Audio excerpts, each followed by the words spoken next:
With the amount of dyeing I'm going to do, I'm going to just use a foam brush because I'm going to dye this whole surface here as well as the back.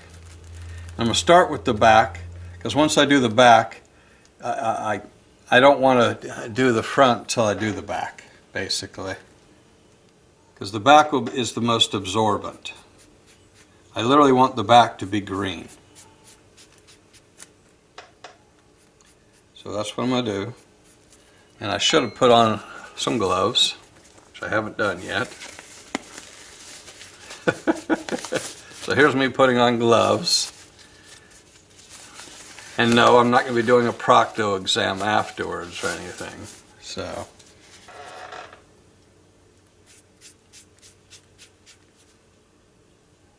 I really like this green. Sort of an Irish green. That's why I got it, because I thought it would be kind of cool to do something in Irish green. Beautiful green. When I was a kid, green was actually my favorite color. Okay. Now I'm going to do the edge. Usually you can do this with a Q-tip, but it's just as easy to do it with a foam brush while I'm doing it.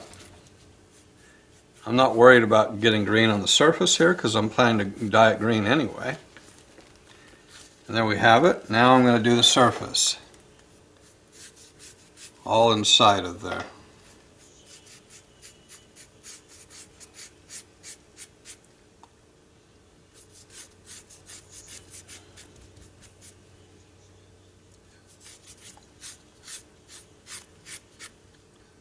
Trying to put enough that you get into the cracks there.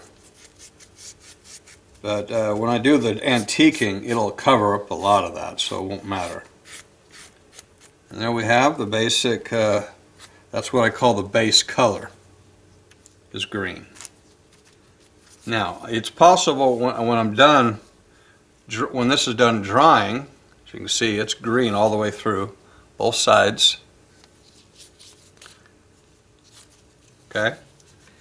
I may have to go in and redefine some of these stamps again if it doesn't. So, like some of these, this is a liquid-based ink to some extent. Actually, it's alcohol-based. It's uncorrected, but it can still cause a little bit of swelling. So there you have it. Now I just have to wait for it to dry, and then when it's dry, I'll come back in.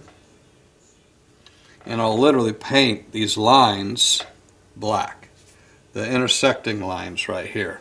So it's similar to this.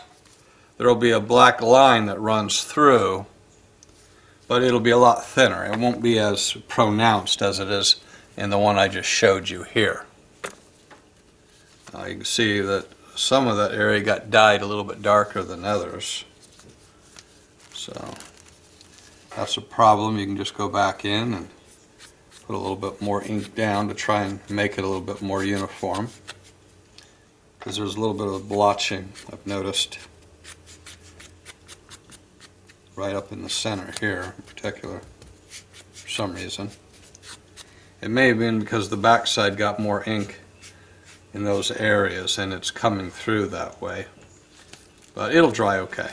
So there we have it, and now this is ready for it to just dry. And I can move on to the next thing while I'm waiting. I'll wait literally 24 hours for this to dry completely. Then what I'll do, come back in, and I will slowly paint in those black lines.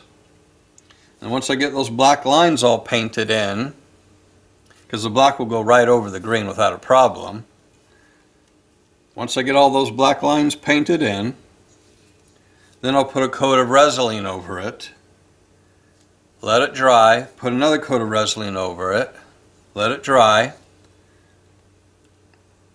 and then antique it. That's the process I'm working with.